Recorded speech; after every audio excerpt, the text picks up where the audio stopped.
Is money important? Yes, it is. Its importance lies in the fact that we must make it unimportant. Some time ago, I received a long message from a fan, telling a story about being sexually harassed by a boss. He is a 25-year-old man, and his female boss is 18 years older than him. Once on a business trip, the female boss booked a super high-end restaurant to have dinner with him, which made him feel strange because the female boss is usually a penny pincher. While eating, the female boss questioned whether his six-pack abs were real and expressed the desire to touch them to confirm their authenticity. She also asked if he would accept a relationship with a significant age difference. His mind was overwhelmed with thoughts. Is it any of your business whether my abs are real or not? Are you my older sister? It's obvious that you are old enough to be my mother. You're married, so why talk about a relationship? Clearly, you're just looking for a fling. The female boss casually mentioned a promotion opportunity, saying that she had high expectations for him and it all depended on his performance. His inner thoughts were, is she evaluating me based on my performance in bed? Should I go buy Viagra now? He declined her advances. A few days later, another young and handsome colleague was promoted. He wanted to transfer to another department, but the female boss strongly opposed it and made things difficult for him on a daily basis, trying to make his life miserable. It's really tough for good-looking people to survive in the workplace. As an unattractive person, I can't help but feel a bit of schadenfreude. The company is in the Fortune 500, with good benefits. It would be difficult to find a job with the same conditions if he were to switch. He struggled with the decision, but the lecherous look in the female boss's eyes, which seemed like she would devour him one day, led him to resign. He then joined a new company, this time with a male boss. He breathed a sigh of relief. One day, when working late, his boss offered to drive him home and casually asked him what kind of car he liked.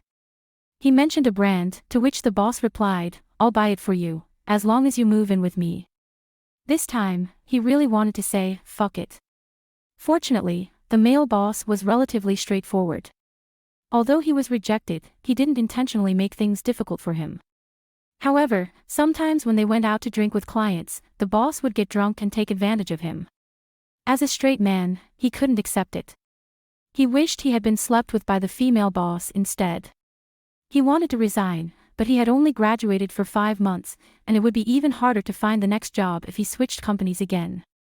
He could only endure it as long as he wasn't taken advantage of. I know an obscure actor who is handsome and has a tough personality. He is very dedicated to acting and takes on even the most dangerous roles. Once, he had to drive blindfolded on a mountain road for a scene. The crew was so extreme that they cut corners on safety measures to save time and money, but he had no choice but to grit his teeth and do it. However, he still didn't become famous. His agency arranged for him to have dinner with a big shot in the industry, a great opportunity to network with someone who could potentially make him a star. The big shot was known for turning unknown actors into stars, and his praise could elevate actors to stardom.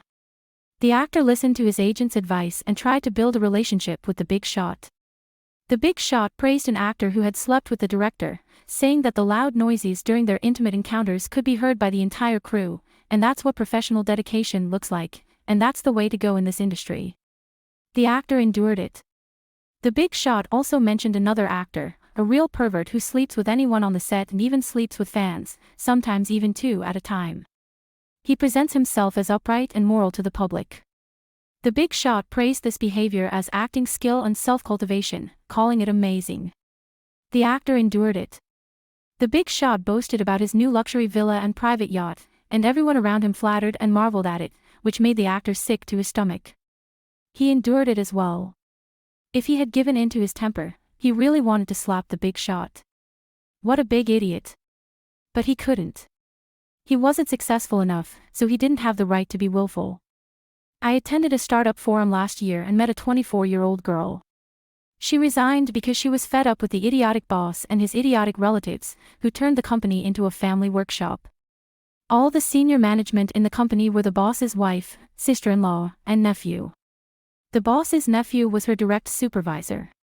He knew nothing when he was parachuted into the company and made all kinds of idiotic remarks every day. The company experienced a financial crisis and applied for a bank loan. However, the nephew, acting as the borrower, was very aggressive and ended up making the bank staff cry, causing the bank to refuse the loan. The nephew then shifted the blame to the girl. Out of anger, she resigned on the spot. She borrowed 100,000 yuan from her father to start her own business so that she could be her own boss and have the final say. She was too naive. Starting a business was just the beginning of a new round of self-torture. To boost the company's performance, she had to drink and socialize with idiotic clients. Why are those clients such idiots? What did they talk about when they drank? They chatted about all kinds of stupid and self-contradictory remarks.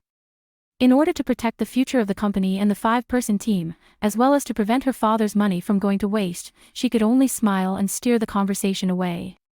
She worked hard in order to elevate herself to a higher level and no longer have to deal with these low-quality idiots. How many of us have endured such grievances? Who doesn't want to earn money effortlessly? But when you're not successful enough, you have no choice. Recently, there was a survey asking, how much money do you think is considered successful? I think being able to earn money for the sake of interest rather than just for the sake of earning money is success. As I mentioned before, success is not just about doing what you want, but more importantly, about being able to choose not to do something. The latter is even harder. Just like the actress Lu Yuling said, I have been working hard to save money, and this money is called fuck you money. This way, when the boss wants to fire you or make you do something you don't want to do, you can confidently say, fuck you, I have money, go to hell. There is a response about money on Reddit. Before you have enough money, money is the most important thing. When you have enough money, you have the courage, confidence, and qualifications to pursue what you truly believe is important. Talking about ideals, self-esteem, and true love when you don't have money is just being pretentious. Being materialistic, vain, or a slave to money when you have money is low-end. Is money important? Yes, it is. Its importance lies in the fact that we must make it unimportant.